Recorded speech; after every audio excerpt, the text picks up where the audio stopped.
Salut à toutes et à tous, vous êtes bien sur Cap Sport et sur Fadjet 94.2. Aujourd'hui, Max n'est pas là, il est dans un gros tournoi de tennis et on espère bien évidemment qu'il va faire une grosse performance.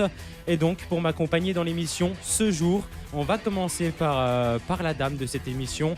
Elle nous a mis son plus beau pull qui nous rappelle un petit peu le numéro 16 de Fabien Barthez de la belle époque. Ingrid est avec moi, salut. Bien le bonjour Hakim. Et aussi une personne, c'est sa deuxième fois dans l'émission, première où il avait été plutôt apprécié. On le surnomme donc la Bible du football. Et on va tester sa connaissance tout de suite. En tout cas, Olivier est avec nous. Olivier, salut. Salut Hakim, salut Ingrid. Salut. Olivier, avant même le sommaire d'Ingrid, j'aimerais te poser une petite question. Et on commence comme ça, on donne déjà des tuyaux et des informations à nos auditeurs. Est-ce que tu pourrais me sortir une anecdote sur Johan Cruyff lors de la Coupe du Monde 1974 ? Alors écoute, je vois que tu as essayé de me piéger, mais j'ai une anecdote, je ne sais pas si tout le monde la connaît, c'est sur son maillot. Exactement. Voilà, son maillot, il faut savoir qu'il a eu des problèmes de sponsor. L'équipe de Hollande devait jouer en Adidas et lui voulait garder son sponsor personnel qui était Puma. Donc pour accéder au désir du plus grand joueur des Pays-Bas, il a joué avec un maillot à 2 bandes sur ses bras et sur ses chaussures. Les 3 bandes Adidas historiques, on en a peint une en noir pour que seulement 2 bandes apparaissent. Eh ben voilà, vous l'avez vu, vous l'avez entendu plutôt, chers auditeurs, avant même le commencement de cette émission. La Bible. Voilà, une information et la Bible est incassable, on peut le dire, elle est intestable même. Et on vérifiera donc ses connaissances avec un quiz monstrueux. Mais tout de suite, place au sommaire avec toi Ingrid. Alors au sommaire de Cap Sport aujourd'hui, malheureusement plus de basket, ni de hand, ni de volley. La saison de tous ces Nancéens est malheureusement terminée faute de play-off. Donc on abordera directement donc, la catégorie foot lorrain avec un point sur la DH. Et on aura notamment une interview d'Éric Braun, le coach lunévillois. Avant cela, on fera un bref retour sur la finale vétéran à laquelle nous avions consacré l'émission de la semaine dernière, souvenez-vous. Et on aura là aussi par téléphone le coach de l'ES Nancy Saint-Nicolas, Badi Tchelali. On passera ensuite à l'actualité nationale sous forme des traditionnelles infos décalées d'Hakim. Et enfin, on terminera par une grosse partie consacrée à la SNL sous forme d'un bilan de fin de saison. Alors messieurs, rassemblez vos tops, vos flops, vos souvenirs. Et puis Cap Sport, c'est parti. Cap Sport, actu sportive locale. Sans plus attendre, avec l'actualité sportive locale. La semaine dernière, on a reçu donc en studio Mike Pereira, le secrétaire du club de l'ES Nancy Saint-Nicolas, qui devait donc affronter Custine Mallelois en vétéran lors de la finale de la Coupe du District qui se déroulait à Saulsure. À ses côtés, il y avait également le président Badi. Monsieur Tchelali, ouais. Voilà. Jusqu'à 17h, c'est Cap Sport sur Fadjet. Je le disais, donc on a avec nous Badi, le président de l'ES Nancy Saint-Nicolas. Avec lui, on va revenir justement sur cette finale vétéran. Badi, bonjour. Oui, bonjour. Alors, comment est-ce que s'est passée cette finale ? Comment est-ce que tu as vécu ce moment ? Dis-nous tout. Franchement, c'était un moment agréable. Tout le monde était content parce qu'en fait, pour nous, c'est un exploit. Gagner un trophée comme ça, c'est franchement inimaginable. Alors, on va peut-être déjà annoncer à nos auditeurs le score, parce qu'on avait laissé la surprise. Donc, est-ce que tu peux nous dire déjà le score de ce match ? D'accord. Bon, le score, c'était 2-0 pour Saint-Nicolas. Pour l'entente sportive Saint-Nicolas. On entend ton sourire, on se doutait bien que c'était bien pour vous, les 2-0. Oui, ouais. Oui, face à Custine. Mais je tiens à remercier bien l'équipe de Custine parce qu'ils étaient fair play. Franchement, ils étaient là aussi. Oui, je crois que le match est passé dans un bon état d'esprit. Dans de bonnes conditions. Ouais. Alors raconte-nous un petit peu à quel moment est-ce que vous avez marqué, est-ce que vous meniez à la mi-temps, voilà, est-ce que vous avez archi dominé ce match, est-ce que ça a été plutôt compliqué, raconte-nous un petit peu les détails. Non, franchement, je m'attendais à une équipe de Custine plus solide et plus costaud que ça, vu leur parcours dans la coupe.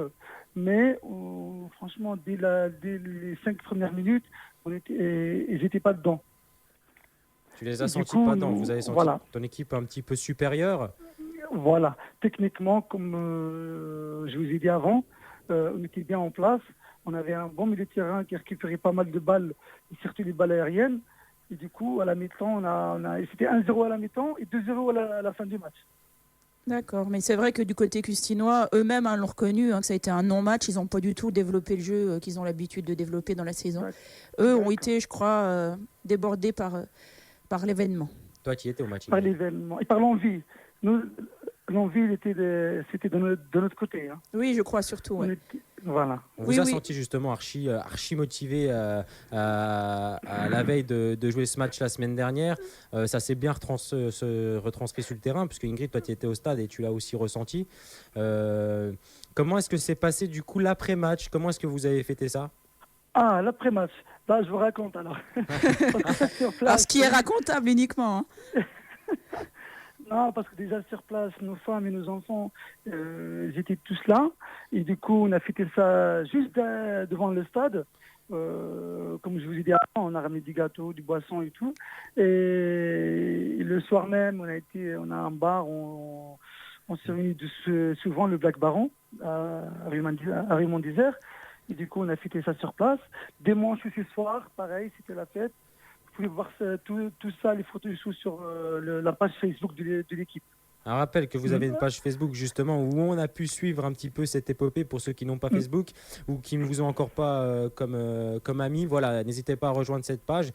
C'était en tout cas très sympa de pouvoir vous suivre tout au long de cette aventure. C'était vraiment sympa. D'accord, merci. Et alors du coup, maintenant que vous avez gagné cette compétition, qu'est-ce qu'on peut vous souhaiter pour la suite? C'est quoi les objectifs de l'ES Saint-Nicolas? L'objectif, c'est déjà, maintenant on sait très bien que tout le monde va nous attendre à chaque match. Déjà, dimanche prochain, on a un match de championnat face à Jarville et ce ne sera pas facile. Et du coup, les objectifs pour l'année prochaine, c'est toujours aller sur cette direction, sur cette lancée, pour pouvoir garder notre titre et aller plus loin dans le championnat pour être vraiment dans le groupe des élites. Parce qu'il y a un groupe, en fait, dans les 12 groupes de championnat des vétérans, il y a un groupe d'élite. Il y a la Stanelle, l'Univille, il y a Neuve-Maisons, il y a Séchamps, il y a pas mal d'équipes. Non, voilà, l'objectif, c'est d'être parmi eux. Et alors, on sait que l'objectif, c'était aussi d'obtenir le fameux jeu de maillot. Alors, est-ce que vous l'avez enfin reçu, ce jeu de maillot? Pas encore. Non, pas encore. Bon, alors mais on a gagné, il n'y a pas de souci. Ouais, donc il reste encore cette dernière belle surprise à recevoir. D'accord. En tout cas, Badi, merci beaucoup d'avoir été avec nous cet après-midi pour revenir sur cette finale. On te souhaite bien évidemment que du meilleur footballistiquement et puis te revoir un de ces jours en studio. En tout cas, merci Badi. Et merci à vous aussi d'être avec nous, d'être derrière nous aussi. Et je remercie l'équipe de Christine, le district, tout le monde. Merci, le message est passé. À bientôt. Au revoir. Merci, au revoir. Donc voilà, il l'a dit, une finale où ils ont dominé et où Custine a été un petit peu plus faible, peut-être a été pris par l'enjeu, comme tu l'as dit justement Ingrid. En tout cas, voilà, c'était très sympa de les suivre. Ils ont été plutôt sympas en studio et on se retrouve juste après avec l'interview donc d'Eric Braun pour revenir sur le football et la division d'honneur. On le sait, il ne reste plus que ça, puisque le SLUC, le Grand Nancy SBTT et tout ça, c'est terminé. C'est la trêve. Cap Sport, actu sportive locale. Alors, on a Eric Braun avec nous par téléphone, l'entraîneur du FC Lunévin. Eric, salut. Salut. Alors, vous caracolez toujours en tête de ce championnat. Est-ce qu'on peut dire que les bouteilles de champagne sont déjà au frais pour ce match de ce week-end? Au frais, les bouteilles de champagne sont préparées depuis un moment, mais on a un peu du mal à finaliser, même si on est en tête depuis la première journée. Bon, il reste 3 journées, on a 8 points d'avance. On peut même être champion sans jouer si Épinal ne bat pas Sarreguemines demain soir, puisqu'il joue avec une journée d'avance. Si Épinal fait nul ou perd, on est champion. Alors voilà, on rappelle juste que vous recevez Bar-le-Duc. On verra l'ensemble des matchs et le classement juste après l'interview avec toi, Eric. Mais on rappelle juste donc que vous recevez Bar-le-Duc. Oui, bonjour Eric, c'est Ingrid. Malgré tout, ça serait quand même un tout petit peu prestigieux que vous essayiez par vous-même, par une belle victoire sur Bar-le-Duc, cette montée en CFA2, non? Sans attendre un faux pas de... Oui, bien sûr. Après, le calendrier est fait, Épinal joue avant nous. S'il gagne et que Lunéville fait un nul ou bat Bar-le-Duc, Lunéville monte. Donc on n'attend pas un faux pas d'Épinal, j'attends une confirmation de mes joueurs sur le terrain. Alors justement, pour une confirmation, je pense que vous avez dû préparer cette semaine à l'entraînement cette rencontre. Comment est-ce que vous abordez cette rencontre? Comment est-ce que vous êtes préparé pour affronter donc Bar-le-Duc ce week-end? Eh ben, ce sont toujours des matchs compliqués, déjà parce que Bar-le-Duc est une équipe très bien organisée, avec Dominique Less, tout le monde le sait, une équipe qui défend bien. Mais c'est surtout toujours compliqué pour l'entraîneur quand le match, théoriquement, sur le papier est déjà gagné. Et c'est ce qui fait toujours la difficulté de ces matchs contre des équipes présumées plus faibles. Donc j'ai mis l'accent toute la semaine, je vais encore le mettre ce soir à l'entraînement sur le fait que pour monter en CFA2, il faut une équipe bien prête dans la tête à faire un gros match, un combat contre une solide équipe de Bar-le-Duc qui n'est encore pas sauvée. Exactement, une équipe de Bar-le-Duc qui n'est pas sauvée, j'allais justement le dire. Ingrid? Non, mais un point peut-être plutôt sur l'ensemble de la saison. Donc vous l'avez, Hakim l'a dit, toujours en tête. Malgré tout, on a pu noter un rendement un petit peu moindre lors de la deuxième partie de saison de Lunéville. Est-ce que vous avez une petite explication là-dessus?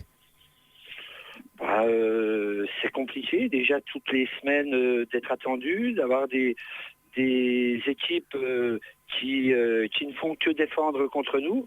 Et surtout, ce qui est compliqué, c'est quand on a beaucoup de points d'avance, il y a de la décompression dans la tête des joueurs. De certains matchs comme à Trémery, les joueurs, et je reviens là-dessus, pas le club, mais les joueurs pensent que forcément on va gagner. Et quand on met pas tous les ingrédients, forcément ça passe pas. Et c'est ce qui est arrivé contre Trémery, alors que 3 jours après on va à Saint-Avold avec un jour de récupération en moins contre une équipe autrement armée que celle de Trémery. Et là on fait un vrai match de football. On aurait même mérité de l'emporter. Donc c'est la tête qu'il faut bien souvent soigner chez les joueurs quand on est en tête avec 10, 12, 8 ou 9 points d'avance. Alors la tête des joueurs est déjà, on l'a un peu compris, déjà presque en CFA2. Et le club, oui. Alors, est-ce que le FC Lunéville prépare déjà le début d'une saison en CFA2? Du tout. Le FC Lunéville prépare à la saison quand le FC Lunéville sera en CFA2. Et on l'espère l'être ce week-end et on s'attellera dès la semaine prochaine à commencer à préparer la future saison en faisant le tour de nos joueurs et puis en écoutant tous les joueurs qui veulent venir chez nous. Mais à l'heure actuelle, on n'a pas commencé à préparer la saison prochaine malgré ce qu'on peut entendre à droite ou à gauche. Alors là, on reconnaît le côté superstitieux d'Éric Braun parce qu'il faudrait quand même vraiment un cataclysme dans le monde du football pour que vous n'accédiez pas à cette CFA2. Donc, selon vous, le président... Oui, c'est déjà arrivé. C'est déjà arrivé, mais là, franchement, on voit mal comment vous pourriez rater. En tout cas, bien évidemment, on espère vous avoir en ligne dès la semaine prochaine pour officialiser ça. Mais connaissant votre superstition, ça m'étonne moyennement. On a entendu quelques rumeurs. Si vous voulez bien juste nous donner un petit mot ou un petit complément d'information concernant ce qu'on a pu lire dans les journaux récemment sur la venue possible d'un Gennaro Brasigliano et Moncef Zerka, ex-joueur de l'AS Nancy-Lorraine. Est-ce que c'est vrai? Est-ce que c'est faux? Est-ce que c'est possible? Alors, Gennaro Brasigliano, c'est dans les tuyaux. C'est vrai, depuis un moment, il y a eu un contact qui a été pris avec le président, pas avec moi. J'ai jamais eu Gennaro au téléphone. Par contre, Moncef Zerka, on avait eu un contact au mois de janvier avec lui. Il était prêt à venir, sauf que le timing entre la signature et la fin des mouvements en Ligue de Lorraine, il était prêt à signer chez nous, mais il ne pouvait jouer que dans notre 3e équipe, c'est-à-dire en équipe C. Donc forcément, ça ne s'est pas fait. On avait dit qu'on se recontacterait à la fin du championnat pour la saison suivante. Je ne l'ai pas appelé, il ne nous a pas appelé. Pour le moment, le championnat n'est pas fini. Il n'y a aucun contact avec Moncef Zerka. D'accord. En tout cas, merci beaucoup. C'est pour ça aussi qu'on aime vous avoir régulièrement dans l'émission. Vous n'êtes pas langue de bois, vous dites ce que vous savez. Et c'est en tout cas très sympathique de votre part. On va vous laisser donc filer à l'entraînement. En tout cas, on vous remercie, Éric Braun. J'ai un petit pincement au cœur parce que ta collègue a assisté à la défaite de son club de cœur jeudi dernier lors du match vétéran où j'étais aussi. Tu t'es rendu aussi à cette finale vétéran? Ah oui, oui, oui, la finale vétéran, le samedi, le dimanche, je suis en forêt de Haie pour voir la SNL Forbach, et le lundi pour voir Neuve-Maisons, Saint-Avold. Ah bah, Mais pas pour recruter, mais je suis un amoureux du football, donc je ne veux pas recruter en vétéran, mais j'aime le football et je vais voir les matchs de football. Bon, pour compenser, je serai sans doute à Lunéville samedi soir, alors j'attends de voir une belle fête. D'accord. Ok, c'est noté, c'est entendu. À bientôt. De rien. Au Bonne revoir. soirée, au revoir. Il l'a dit, hein, donc Eric, et joue la carte de la transparence avec nous. J'espère que donc vous aurez retenu ces informations. On en profite du coup pour faire un point avec la division d'honneur, Ingrid, et le football sur le match qu'il y a eu samedi dernier déjà. Alors un match, oui, c'était samedi dernier, le 14 mai. Vemrange est imposé sur le terrain de Strasbourg par 2-0. Et il y avait aussi un match en retard qui s'est joué ce lundi de Pentecôte avec une très très précieuse victoire de Neuf-Maisons 2-0 contre Saint-Avold. Par cette victoire, il me semble que Neuf-Maisons a assuré de manière quasiment définitive son maintien en DH. Absolument pas, je ne suis pas d'accord avec toi Ingrid. Ils n'ont absolument pas officialisé leur maintien puisqu'ils sortent de cette zone de 4 clubs qui pourraient être relégués. On rappelle que Forbach en CFA2 est toujours concerné par le maintien. Et s'ils viennent à basculer dans la charrette avec Taon, ça ferait donc 4 descentes en division d'honneur. Donc ils ne sont pas maintenus, il reste 3 matchs. Ouais, donc une fin de saison haletante en DH, hein, surtout effectivement notamment pour désigner les malheureux qui descendront à DHR. Alors une fin de saison haletante et un week-end donc chargé, un week-end qui commence dès ce soir. On l'a vu avec l'entraîneur Eric Braun. Épinal reçoit Sarreguemines et pourrait donc voir Lunéville sacré dès ce match. Mais il y a également d'autres rencontres ce week-end. Alors le samedi, effectivement, Saint-Dié recevra Blénaud, Magny recevra Amnéville, tandis que Lunéville recevra Bar-le-Duc. Et dimanche 22 mai, donc Trémery sera exempt, pendant que Jarville recevra l'APM Metz. Jusqu'à 17h, c'est Cap Sport sur Fadjet. On fait un point sur le classement de la division d'honneur et on clôture définitivement cette page pour aujourd'hui. Alors en tête, Lunéville, 56 points, suivi d'Épinal B, 48 points. Viennent ensuite Saint-Avold avec 47 points et Amnéville, 42 points. À la 5e place, on trouve Saint-Dié, 38 points, suivi de la PMS, 37 points et de Magny, 36 points. À la 8e place, Trémery, 34 points. À la 9e place, Jarville, 32 points. À la 10e, Bar-le-Duc à égalité de points avec Neuf-Maisons, 30 points. À la 12e place, Sarreguemines. À la 13e place, Blénaud, 26 points. À la 14e place, Vemrange, 26 points également. Et à la toute dernière place, Sarrebourg et 15 points. Cap Sport, actu sportive nationale. On est donc dans l'actualité sportive nationale et aujourd'hui donc Olivier, Ingrid vont s'affronter lors du quiz que j'ai délicatement préparé pour vous. Délicatement préparé pour vous. Et il y a également Anthony qui nous a rejoint par téléphone. Salut Anthony. Bonjour. Salut Anthony. J'espère que tu es prêt donc à battre Ingrid. C'est elle qui est la détentrice, je ne sais pas si on peut dire ça comme ça, je crois qu'on doit du quiz, mais parce qu'on était dans la même équipe la semaine dernière, souviens-toi. C'est vrai, il faut le dire, hein, il faut le préciser. Anthony était là et donc il peut témoigner. Alors aujourd'hui, il y a fort à faire puisqu'il y a la Bible du football qui est là. Hein, on la surnomme comme ça, c'est Olivier. Alors, on va voir s'il porte bien son surnom. La Bible, c'est un livre ancien, donc c'est pour les anciennes... les anciennes gloires. Voilà. Alors, j'espère que vous vous êtes bien renseignés sur l'actualité cette semaine. Qui a dit « Comme je joue dans la région, on m'a invité. Avec plaisir, je viens de monter les marches à Cannes. » C'est un joueur de foot ? Oui. Comme je joue dans la région, donc c'est un Marseillais, moi et ma géographie ? Non. C'est un rêve d'enfant. Je viens d'un quartier modeste. Atem Ben Arfa. Atem Ben Arfa, exactement. Un point pour Ingrid. Je te fais confiance, tu les notes ? Ouais. Un point pour Ingrid, tu peux me faire confiance, 0 pour Olivier, 0 pour Anthony. J'espère que vous avez bien entendu. Donc c'est Atem Ben Arfa qui a monté les marches du Festival de Cannes au bras de sa compagne. Lundi après-midi, l'attaquant de l'OGC Nice était invité pour assister à Loving, un film de Jeff Nichols sur l'histoire d'amour d'un couple mixte dans l'Amérique des années 1950. T'as dû connaître toi Ingrid là ? L'Amérique des années 50. Ouais. Allez, c'est là les cadeaux. Anthony, t'es toujours là ? Oui, je suis parce qu'il était là pour la première. Ouais. Ça charrie. Deuxième question. Qui a dit « Je crois » Alors, c'est un petit peu compliqué. Je peux accepter 2 réponses. Qui a dit « Je crois que j'ai couché avec 26 filles en un peu plus d'une semaine. À chaque fois que je sors de l'hôtel, je suis accosté par des femmes. Je n'ai jamais connu ça de ma vie. » Le sosie de Ranieri. Point pour Olivier, la Bible du football. C'est le sosie. Oui, je l'ai lu, c'est vrai. C'est le sosie donc de Ranieri, et il me le dit dans les. Ah oui, aussitôt qu'on parle de accepté. filles, là il y a du monde, hein, les Alors, garçons. Hein. on aurait pu aussi dire Alan Ackroft, électricien au chômage, c'est ce qui a fait le bonheur de Sunday Sport. Hein, cet Écossais de 56 ans, en effet, il a avoué avoir profité de sa ressemblance avec l'entraîneur de Leicester, Ranieri, pour séduire. Voilà, au moment où il a vu que les résultats de Tottenham à Chelsea qui a offert le titre à Leicester, il a sauté dans sa voiture avec des bouteilles d'alcool et des préservatifs.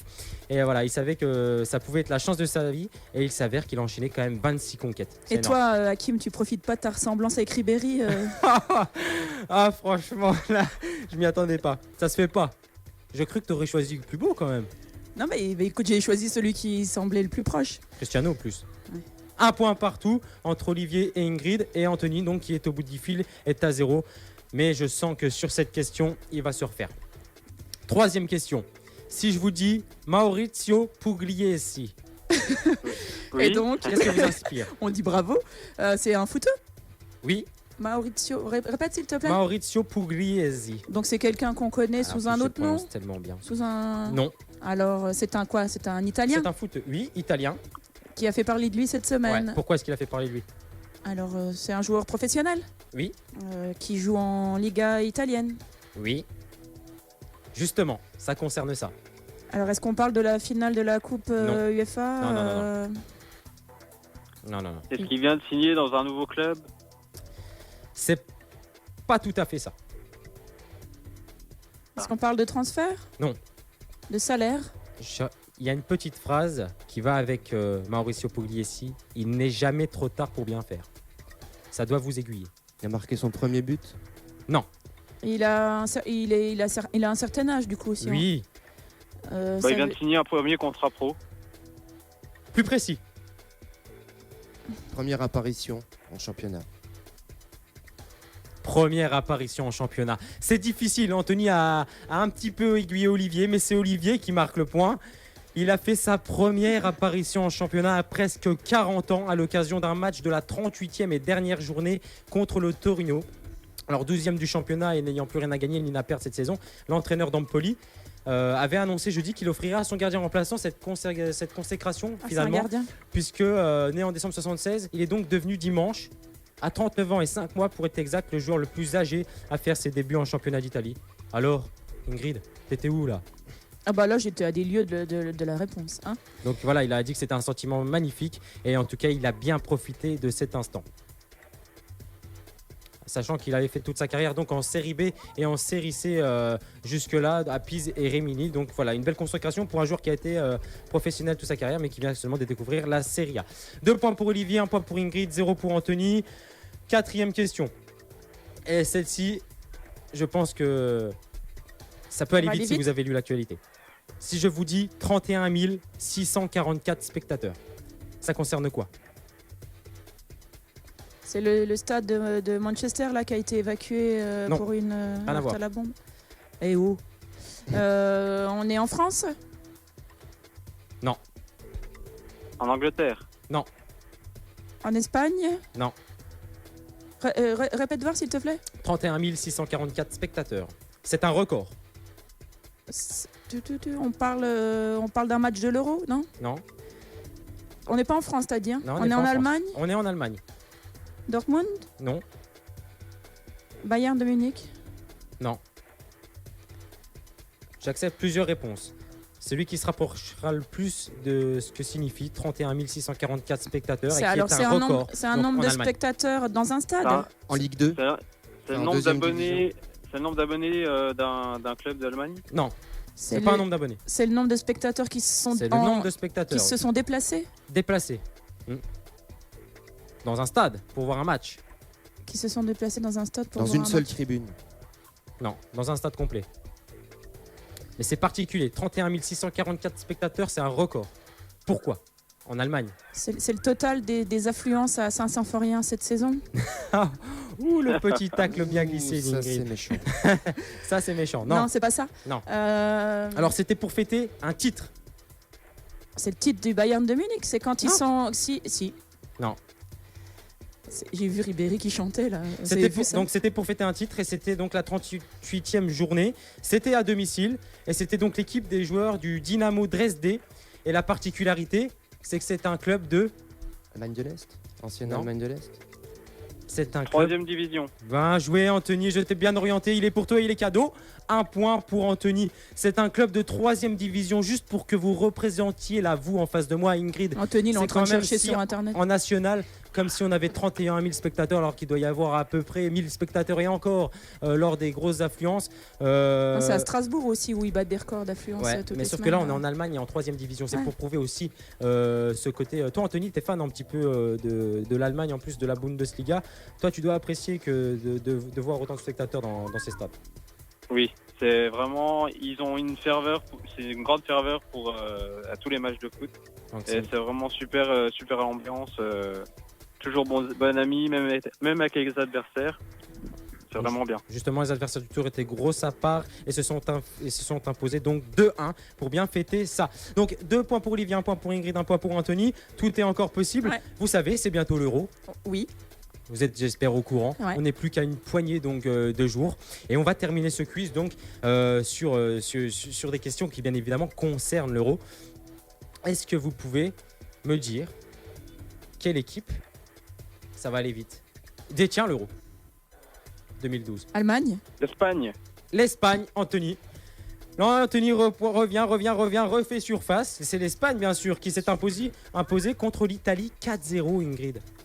Tu te rappelles pas? Ah non, j'ai une mémoire de poisson rouge. C'est trop jeune. Donc L'Allemagne, c'est la Coupe du Monde, Ingrid. Ah oui, peut-être Ah, ça. tu sais, Ingrid, elle mélange un petit peu. C'est moi tout. et le foot, C'est un Anthony. petit peu comme dans ses cheveux, c'est le bordel. Donc, l'Espagne détient en 2012 l'Euro, détient également l'Euro de 2008. Hein, et il faut remonter donc à 2000 pour voir l'équipe de France avec Roger Lemaire battre l'Italie 2-1 après prolongation. On s'en rappelle bien évidemment. Alors, en sachant que la France gagne l'Euro tous les 16 ans. Vous avez noté ça? Et donc, En 84, en 2000, et donc en en 2016, 2016. tu es voyante ou Mais tu nous écoute, donnes un indice? C'est Madame Irma qui m'a dit. C'est Madame Irma qui m'a dit. Autre question. 2 Allons-y. points pour Olivier, 2 points pour Anthony, 1 point pour Ingrid. Oui, oui, allons-y. Dernière question. Ah, l'occasion d'égaliser. L'occasion d'égaliser et l'occasion de gagner donc pour Olivier et Anthony. Si je vous dis 19, qu'est-ce que ça vous évoque? C'est le numéro d'un joueur? Numéro de Paul Pogba. C'est pas le numéro d'un joueur. C'est un nombre d'équipes? Non. Un nombre de joueurs? Non. Un nombre de villes? C'est le nombre de villes qui accueilleront, de stades qui accueilleront les matchs de l'Euro. Ah non. C'est un nombre de quelque chose, forcément. Bien évidemment, c'est un nombre de quelque chose. Si je vous dis 19, C'est allez, pas- soyez précis, posez des questions. 19e euro. C'est pas 19e Ça euro. peut pas être le nombre d'équipes, c'est un nombre pair, forcément. C'est un nombre de Je rappelle joueurs. que ça concerne l'euro, bien évidemment, on se rapproche. C'est un Non, nombre- c'est pas un nombre de joueurs. Anthony, Je ne vois pas. 19. Je- C'est. On parle d'euros, on parle d'une somme d'argent. non, c'est pas une somme d'argent. On parle d'euros, Nombre de matchs. pas le nombre de matchs. On parle d'euros. Oui. Donc 19 euros. Non. 19 000 euros. Moi, 19 ça serait si millions. simple la question de la win. 19, bah oui. 19 millions d'euros, par exemple. Non, c'est pas des millions d'euros. Je vous sens endormi là. Pas du tout. Si je vous dis, ça peut aller très vite. Au prochain indice, ça peut aller très vite. Bon, alors allons-y, on est dans les starting Je blocks. vous dis 19. Oui. C'est L'âge de quelqu'un. Non. Oh purée. une position. Ah, c'est encore le classement UEFA, là. La France est 19e au classement FIFA, là. Eh bien, C'est une histoire de classement, 19e. oui, c'est une histoire de classement, mais qui ne concerne pas la France. L'Espagne, du coup. Non? La Roumanie. Voilà la Roumanie, Olivier. Qui est 19e au classement FIFA? C'est la Roumanie. L'adversaire en ouverture de l'Euro 2016 de l'équipe de France, c'est la Roumanie. Bien joué, Olivier. Victoire d'Olivier. 3 points. 2 points pour Anthony qui finit donc deuxième. Ingrid, tu finis sur le podium. Ça Ouais. serait malheureux quand même. On n'est que 3. Oui. Enfin, j'ai quand même bien. Et donc voilà, le quiz s'arrête. C'était juste pour dire donc la Roumanie se situe devant la France, puisque la France est 21e au classement FIFA. Et si on rapporte cela au classement juste européen, la Roumanie est donc 12e, tandis que la France est 14e. Donc va falloir se méfier de ces Roumains. On aura l'occasion d'en reparler dans les prochaines semaines en abordant cet Euro avec tout ce qui va arriver, les événements et les premières qualifications donc et les premiers matchs des Bleus et les matchs de préparation notamment. C'était juste pour une première approche. Donc je rappelle une victoire d'Olivier et une victoire plus ou moins méritée. Oui, un petit peu comme le FC Metz, vraiment dans le temps additionnel et dernière minute.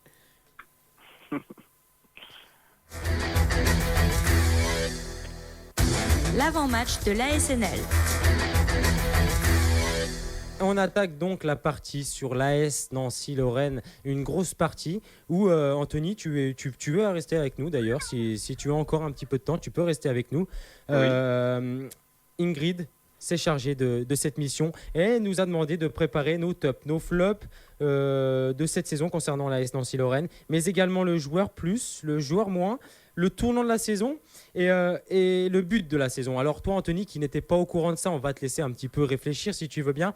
Et je vais te donner la parole, Ingrid, sur pourquoi c'est cette envie de créer cela, justement. On arrive à la fin de la fabuleuse saison de la SNL. Donc on a encore, il me semble, les yeux pleins de belles images, le cœur rempli d'émotions. Donc c'était un petit peu se faire plaisir en se rappelant les bons moments vécus autour de cette saison. Alors, qui est-ce qui commence, les garçons ? Alors, je vous ai d'abord proposé donc on se remémore un petit peu les réussites de cette saison. Alors on ne parle pas nécessairement de joueurs, mais ça peut être ce qui nous a plu dans cette saison de l'AS Nancy-Lorraine. Moi, je pense qu'on va donner la parole à l'invité qui est donc Olivier aujourd'hui. On va commencer par quoi, Ingrid ? Tu préfères qu'on commence par les tops ou plutôt... Bien sûr, on va commencer par le top. On commence par le positif. Alors les tops, le positif. Alors qu'est-ce qui t'a plu, Olivier, dans cette saison de l'AS Nancy-Lorraine ? Si tant est que quelque chose t'ait plu, évidemment. Beaucoup de choses m'ont plu, donc le choix est difficile. Si je me pose du côté du supporter du FC Metz que je suis, je vais dire les 2 victoires de Nancy contre Le Havre, 2 fois 3-1, qui pèsent très lourd dans la balance de la montée du FC Metz. Donc pour moi, c'était un grand moment de bonheur. Si maintenant je parle plutôt du côté nancéen, moi c'est le trio du milieu de terrain, Pedretti, Aït Benasser, Guy Diley, qui m'a impressionné tout au long de la saison. Voilà. Alors pour ta part, Ingrid, on va te laisser la parole aux femmes. Non, j'avais noté aussi, je m'étais noté plusieurs options au cas où vous me voliez. J'avais noté aussi effectivement ce milieu de terrain qui a fait le bonheur de l'AS Nancy-Lorraine. Moi, j'avais noté le stade plein à de nombreuses reprises cette saison à Picaud.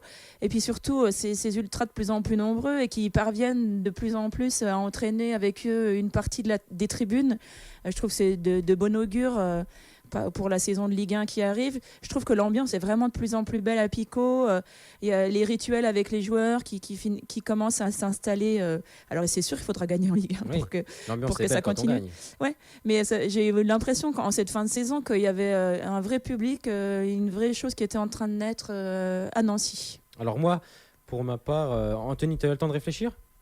Oui. Alors, donne-nous un petit peu, toi, ton top. Moi, ça a été plutôt les jeunes qui ont bien intégré le groupe professionnel, qui ont été bien encadrés. Et du coup, je trouve que les jeunes, cette année, ils n'ont pas eu de coup de baisse, sauf quelques matchs. Mais Aït Benasser, l'anglais, sur chaque ligne, en fait, on a eu un bon jeune. Et c'est dommage qu'on n'a pas pu voir plus le gardien. Mais je trouve qu'à chaque ligne, on a formé un bon jeune. Et il faut les garder maintenant. Maintenant, l'objectif, bien évidemment, c'est de les garder. Ça va être compliqué, on en saura plus, bien évidemment, dans les prochains jours. Pour ma part, moi, c'est pas forcément un fait de jeu, c'est pas une question d'ambiance. Je me doutais que vous alliez un petit peu venir par rapport à ça. Mais moi, c'est 3 joueurs. C'est Guy Roland Ndiasembe, Maurice Dallet et Julien Setou. 3 joueurs sur qui j'aurais pas mis une pièce au début de saison. Et c'est 3 joueurs qui nous font clairement monter. On peut dire ce qu'on veut, Ndiasembe a effectué les 36 matchs de championnat. Maurice Dallet a marqué 13 buts et Julien Setou 6 buts pour un défenseur latéral droit. Voilà, c'est en fait, si vous voulez, pour moi, c'est les relais. Je pense que Julien Setou a lancé la saison.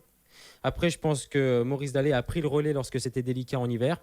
Et sur la fin de saison, alors j'hésitais entre Pedretti, qui pour moi a été aussi régulier tout au long de la saison, et Guy Roland Ndiasembe, que j'ai vivement critiqué ici, mais qui pour moi, en tout cas, a entièrement sa place dans cette équipe.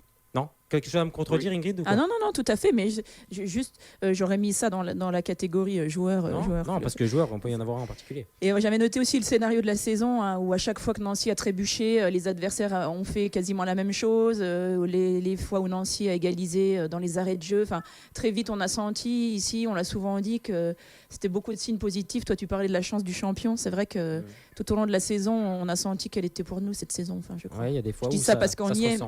Ouais, c'est vrai, on y est et ça fait du bien. Alors les flops de la saison, c'est compliqué quand on finit champion de Ligue 2, etc. Mais on peut peut-être avoir quelques Moi, retenues. en tout cas, j'en ai des gros, j'en ai des bons, j'en ai des gros. Olivier, parole à toi.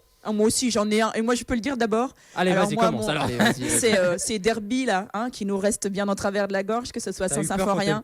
Voilà, Nancy, on a dominé la tête et des épaules. Je me souviens encore en tout cas des 2 occasions d'Adji immanquables. Et puis même scénario a priori pour le match à Pico, même si j'y étais pas. En tout cas, ces deux derbys. Voilà, resteront pour moi l'échec de la saison de Nancy. C'est un joli flop. Ça m'embête de le dire, mais tu as choisi 2 mauvais flops. Merci, Olivier, tu avais le même? J'avais le même, bien sûr. Qui pour moi, c'était presque des tops. Si tu peux apporter des arguments supplémentaires, parce que Ingrid s'exprime très mal. Oui, donc effectivement, Nancy a fait le jeu sur les 2 matchs, a été supérieur techniquement. Au niveau des occasions dans tous les secteurs, et c'est vrai que c'est bien flatteur pour Metz de sortir 2 matchs nuls. Donc je le reconnais avec regret, mais il faut constater que Nancy était supérieur. Alors moi, si vous me demandez un autre flop, moi, une équipe qui est championne de Ligue 2, qui produit un jeu aussi très intéressant, pour moi, il n'y a pas de flop. J'en vois pas. Voilà. Je vais laisser la parole aux autres. Anthony, tes flops de cette saison à toi? Moi, les flops, ça concerne les derbies aussi. C'est la non-présence des supporters adverses dans les stades. Toi, c'est côté ambiance.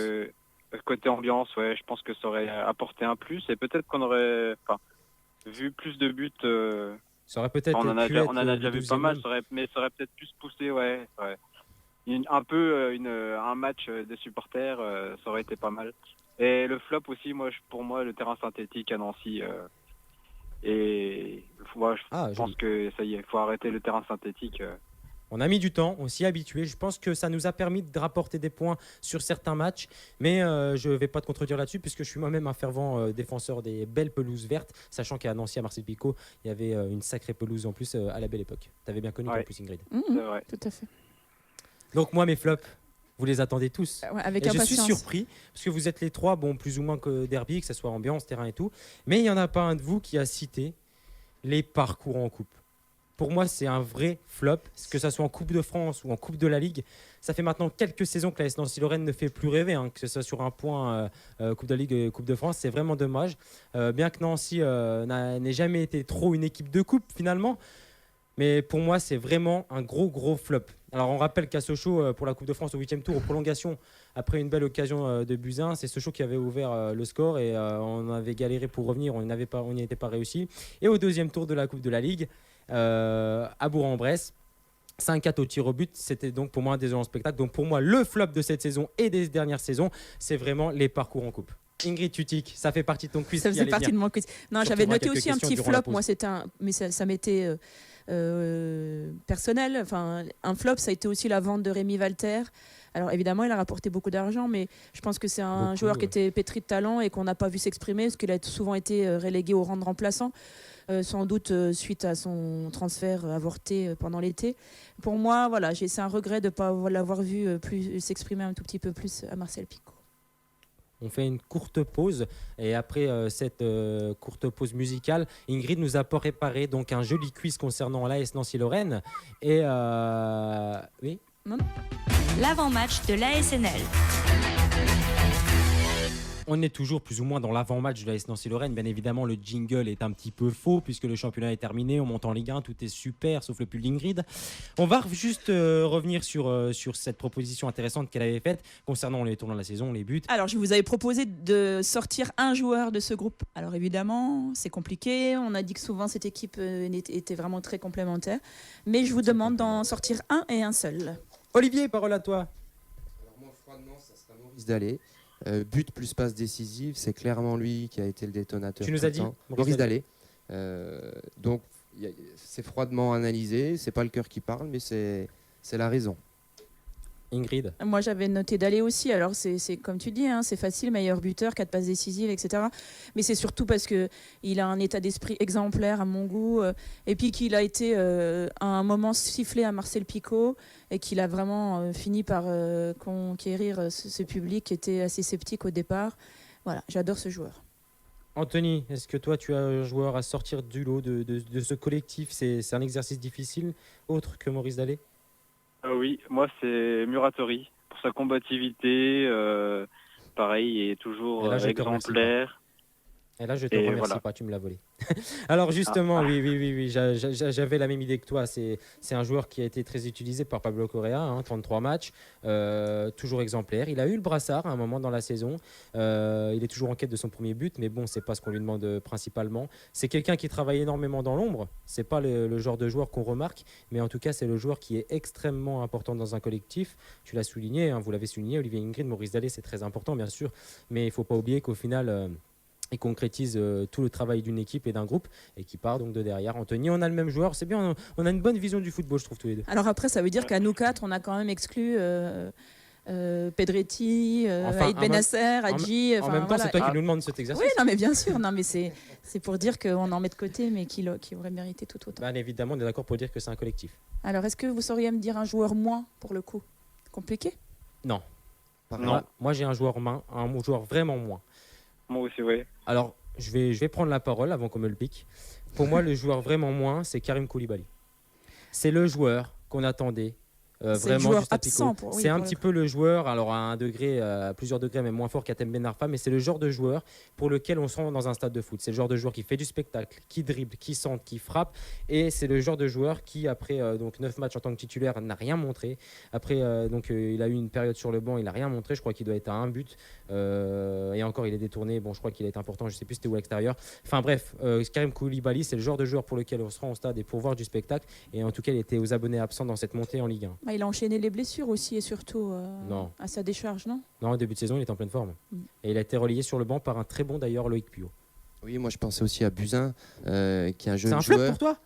C'est pas un flop, non, justement. d'accord. En parallèle avec Koulibaly, il a peut-être moins eu sa chance à un moment que Koulibaly. Et je pense que Pablo Correa aurait dû l'utiliser plus souvent. Il me plaît bien dans ses appels, dans ses prises de balles, dans ses accélérations. Voilà. Alors moi, c'était mon joueur moins, Alexis Buzyn. Alors là, on n'est pas d'accord. Bah non, mais Non, tant pis, hein, c'est pas grave. C'est pour ça Pour le qu'on temps est de là, jeu je qu'il crois. a eu, il a fait des bonnes rentrées dans très performantes. Moi, Allez, vas-y, défends-toi. Bah non, du tout. Alors, j'avais préparé mes petites notes. Et justement, moi, j'avais noté Alexis Buzyn qui, à mon goût, n'a pas su saisir sa chance lorsqu'on la lui a donnée. Voilà, je me rappelle d'un match de titulaire à Dijon où il a été plus que décevant, d'une entrée à Marcel Picot, je ne sais plus contre qui. Alors, je suis d'accord avec vous, il a un énorme potentiel. Je trouve qu'il a été décevant lorsqu'il a fallu qu'il le montre. Olivier. Non, mais je pense qu'il a quand même déjà marqué 3 buts. Je ne sais pas s'il a une ou deux passes décisives. Son bilan par rapport à Koulibaly, il est bien meilleur. Et après, c'est une impression. Alors, on n'est pas d'accord, mais je pense qu'il a un potentiel. Il l'exprimera dans les années futures. Je le souhaite en tout cas. C'est vraiment une accélération, une prise de balle, tout de suite tourner vers l'avant, aller à la frappe. Moi, ça me plaît. C'est le genre d'attaquant moderne. Alors après, c'est évidemment parce qu'il fallait en trouver un. Non, franchement, on peut en trouver. Hein. Moi, je veux dire, il y a des joueurs comme, par exemple, Diakhaté qui n'a pas apporté l'expérience qu'il devait. En tout cas, je vais peut-être pas tous les voler. Je vais attendre Anthony. Toi, est-ce que tu as un joueur à sortir de cet effectif? Il y avait Diakhaté, mais je pense qu'il apporte. Il était plus là pour apporter son expérience dans le vestiaire et pas forcément sur le terrain.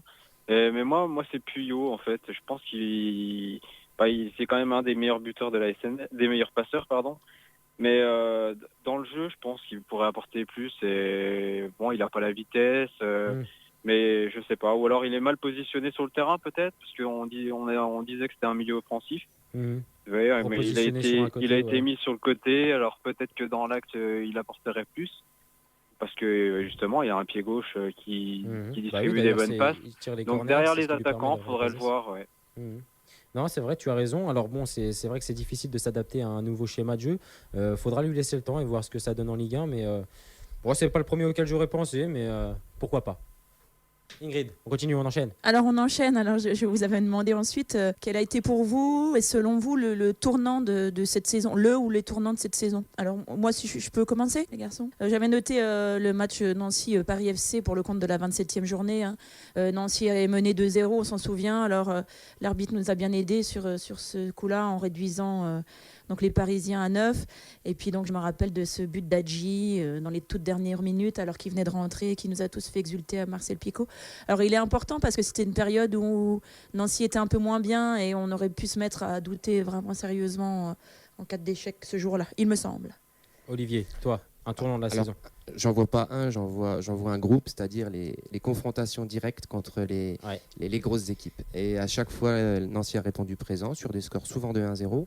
Et la différence se fait là. Alors Red Star, Lens, voilà, c'est cette période-là. C'est un beau choix. Toi, Anthony, un tournant de la saison. Moi, c'est plutôt le mois de janvier, février. L'année dernière, on perdait les matchs. Cette année, on n'a pas perdu beaucoup de points. Et je pense que c'est là qu'on a fait la différence par rapport aux autres saisons. C'est qu'on a bien supporté l'après-trêve, en fait. Alors que les autres années, on avait beaucoup de défaites là. Et c'est là qu'on perdait la montée ou le championnat. Donc pour toi, c'est pas vraiment un tournant, mais plutôt une régularité donc, dans la saison. Voilà, oui. Ingrid. Et enfin, et donc pour en terminer avec ce bilan SNL, avant que je ne teste vos connaissances sur nos Nancéens, je vous avais proposé de sortir le plus beau but de la saison, selon vous. Alors c'est un petit peu compliqué. Je pense qu'on va avoir plus ou moins tous la même idée, je crois. Olivier. Moi, ça m'étonnerait que tu aies la même idée que moi. Donc, tu ne m'en voudras pas, Ingrid, ni le joueur qui l'a marqué. Il s'agit de Clément Langlais, qui marque un très beau but contre Metz. Voilà. Contre son camp. Contre son camp. Bon, c'est une boutade. Hein. Je lui en souhaite aucun autre. Mais après, le plus beau bout, je vous laisse le dire. On pense tous au même, certainement, Ingrid. Alors moi, justement, parce que je me suis dit que vous alliez penser au même, j'ai essayé d'en trouver un autre. Pour moi, le plus beau but, enfin un des plus beaux buts, c'est le but de Maurice Dallet. Ah bah c'est celui-là qu'il pense. Ah, menteur. C'est le but de Maurice Dallet à Auxerre, d'une frappe magnifique là, à la 5e minute. Du protège-tibia. Mais voilà, une frappe magnifique. J'ai adoré ce but. Et toi, Anthony, un but à retenir en particularité? Peut-être que c'est toi qui vas le dire, finalement. Moi, c'est le but de Lussamba au Havre. Ouais. Le but de Lussamba au Havre. Finalement, on n'aurait peut-être pas à tous penser, puisque moi, c'est pas celui-là que je vois. Moi, c'est le but d'Aïd Benasser. Bien sûr. Dans la c'est tous surface. censuré. Ouais. Exercice très difficile et très compliqué. Beaucoup y ont essayé, et non seulement Anthony, qui s'est donc claqué. C'est fait une entorse du genou. Je pense. Non, mais en vrai, c'est un exercice très compliqué et il marque un but somptueux et donc magnifique. Anthony, c'est bientôt la fin de l'émission. Tu restes avec nous pour le quiz, bien sûr. Ingrid, combien de questions? 9 questions, si j'ai eu le temps de tout faire, autrement j'ai courté. 9 questions Non, tu m'en as volé tout à l'heure en parlant de... Voilà, je t'en ai volé parce que je le savais, ça allait être un petit peu trop long sinon. Alors on commence facile, hein. De quoi marquer facilement les premiers points. Allez, vas-y. Quels sont les 2 joueurs qui figurent dans l'équipe type de Ligue 2 des trophées UNFP? L'anglais. Badila et Hadji. L'anglais, 1 point pour Anthony, il en manque un. C'est tout. Ouais, et c'est tout. 1 point pour Olivier. Moi, j'ai dit en même temps. Non, Olivier l'a dit bien avant toi. Escroquerie. Il l'a dit plus fort en tout cas. J'en ai marre. Ouais, l'anglais, c'est tout. Hein. On a rappelé que on a tous trouvé scandaleux ici que Pedretti soit même pas nommé pour le trophée UNFP. On enchaîne? Bah oui, alors là, plus compliqué. Quel était le tout premier résultat de la SNL lors de son premier match? C'était le 3 août contre Tours. 0-0. 0-0. 1 point pour Olivier. Olivier mène 2 points. 1 point pour Anthony. Je vais faire un effort d'élocution parce que c'est pour ça qu'on n'arrive pas à répondre avec Anthony. Quel a été le premier buteur de l'AS Nancy-Lorraine cette saison? C'était à Laval et c'était pour le compte de la 2e journée. C'est tout? Non. C'était Hadji. Non plus. Buzyn. Non plus. Non. C'était une surprise en fait. Olivier, t'as le droit de jouer. Hein. Non. Koulibaly? Non. C'est compliqué, Olivier, t'as le droit de jouer. Ouais, mais là j'avais dit Robic et là je. La vache. Un attaquant, il y a pas un attaquant. En plus, il n'y a pas de piège. Hein. Buzyn. Non plus. On les a tous dit, les attaquants. Non. On les a tous dit, les attaquants. Bah non. Et du coup, qui est-ce qu'il reste? Le gros espoir du club. Loussamba. Loussamba, 3e point pour Olivier. Alors, contre quelle équipe Youssef Aïd Benasser a-t-il marqué ce fameux but majestueux? Oh là là, mais il vous éclate, Olivier. Je l'ai pas dit pour laisser le suspense tout à l'heure. On laisse trop gagner les invités ici. Bon, il y a combien? 1-1, c'est ça? 4 points pour Olivier, 1 point pour Anthony, 0 pour Hakim. Quels sont les buteurs nancéens lors du derby à Marcel Picot? Facile. Lusamba, Ouais, 1 point pour Anthony. D'aller. Et Dallé, 1 point pour Olivier. Et quels sont les buteurs messins lors de ce même derby? Clément Langlais contre son Métanire. camp. Et voilà, Clément Langlais contre son camp. Et Et Métanire. Ouais, le fameux but de Métanire. Oui, En bois. Il nous fait du mal. du coin de la boîte. Du coin des Mais bois. il les qualifie, il les fait Alors monter. 3 points pour Anthony, 5 points pour Olivier, 1 point pour Hakim. Quel match de Nancy s'est soldé par un score de 4-3 À Nîmes. Nîmes, ouais. Contre Nîmes. contre Nîmes? Ouais. 4-3. 4-3 Nîmes Olympique à Marcel Je Picot. remonte à 5-4 pour moi, c'est ça? Non, 5 points pour Olivier, 3 points pour Anthony, 2 buts pour Hakim. 2 points. 2 points. C'est bien, t'es concentré. 3 joueurs arrivent en tête des chardons attribués par SNL.net. C'est tout. Lesquels? L'anglais, Lusamba. c'est tout l'anglais. Pedretti. Lusamba, 1 Pedretti. point pour Olivier. Robic. Pedretti, Robic, 1 Pedretti. point pour Olivier. Non. Donc on a trouvé Robic, Lusamba, il nous en manque C'est un. tout India SMB. Non plus. Hadji. Hadji, 3e point pour Ah, c'est Olivier. n'importe quoi. Il a appris à SNL.net par cœur. J'ai l'impression, ouais. J'ai pris une telle dérouillée dans le quiz. Alors il y a 2 Olivier, il a semaines ou tellement 3 de points que semaines j'arrive même plus à compter. Alors attention, j'ai une Ouais, dernière je question avant la question subsidiaire qui s'écarte un petit peu des terrains. De quel film est tiré le cri de guerre des supporters nancéens? 300. Nancéens, 300. quel est votre 300. métier? Aouh, aouh, aouh. Mais laisse-moi aller au bout de ma question. 300. Elle veut le faire. Ah, c'est parce que tu voulais le faire. Alors, on refait ce moment culte de l'émission. Non, ça ira, merci. Ingrid, quel est 300. ton métier? Aouh, aouh, aouh. 300. Et le Ah, texte original, c'est 300. quoi? Spartiate. Quel est votre métier? Non, Oui, mais- cette question était difficile. Je pense que je suis égalité. Ouais, On je se bat pense, avec, ouais. Olivier Du pour coup- la question. Du coup, tu égalises avec Olivier. Et c'est donc la question subsidiaire qui fera la différence pour ce quiz. Aïe, aïe, aïe. Quelle est l'affluence moyenne 16 000. à Marcel Alors, Picot Tu cette- fais, Alors tu fais un attention. nombre près. On dit 19 chacun. Ah non, le plus, 500. celui le plus qui proche, s'approche. celui qui est plus proche. Celui On qui donne chacun s'approche. une Ah. réponse. Alors, Olivier, je t'écoute. 15 150. Anthony, je t'écoute. 13 950. Moyenne, hein. La moyenne Ouais, en sur moyenne. l'ensemble de la saison. Olivier, t'as dit quoi? 15 150. J'ai noté pour qu'on ne me taxe pas de favoritisme. Hakim, je t'écoute. 15 303. 303. Ça va être chaud. Alors, Et toi, Ingrid, tu dis quoi? bah, j'ai la réponse sous les yeux. Même avec la réponse, je suis sûr Tu que peux gagner. tu peux dire La- faux. L'affluence moyenne à Marcel Picot cette saison, sachant qu'elle se situe à la 2e position des publics de Ah France, oui, oui, devant Derrière- même le nombre de clubs de derrière Lens, qui compte 26 393 Oui, énorme. spectateurs de moyenne. Les Nancéens se classent donc à la 2e place avec 15 108 Oh spectateurs non, de c'est moyenne. pas vrai. La Bible du football. La Bible de football était Quand à on a le 42 vent dans le dos, hein. spectateurs. Donc loin devant l'FC Metz, évidemment. Donc large victoire d'Olivier sur ce quiz spécial à SNL. Ouais, je trouve que franchement, il a été fortement orienté vers lui. Je me demande s'il n'a pas eu les réponses en avant-première, Anthony. Qu'est-ce que t'en penses, toi? Ouais, je pense aussi, ouais. Je pense qu'il y Ils a ont fait eu, du- J'ai essayé, mais elle a pas voulu. Hein. il y a eu covoiturage ou il y a eu tricherie. Il y a eu covoiturage ou c'est lui qui a fait les questions? Ouais, je pense. Anthony, merci beaucoup d'avoir été avec nous donc cet après-midi dans Cap Sport. Bah merci, c'est toujours un plaisir. À bientôt. À bientôt. Et donc pour m'accompagner dans l'émission d'aujourd'hui et en studio, il y avait donc la belle et la généreuse main d'Olivier pour rédiger les textes qu'il a très bien su évoquer avec nous. Olivier et la Bible du football qui a bien confirmé son statut. Olivier, merci beaucoup d'avoir été avec nous cet après-midi. Merci de m'avoir invité, c'était super. Ingrid, on se dit à la semaine prochaine sans rancune. Je sais pas, je réfléchirai. Tu réfléchis? Allez, à bientôt à la semaine prochaine et on verra si Ingrid sera avec nous. Salut. Salut.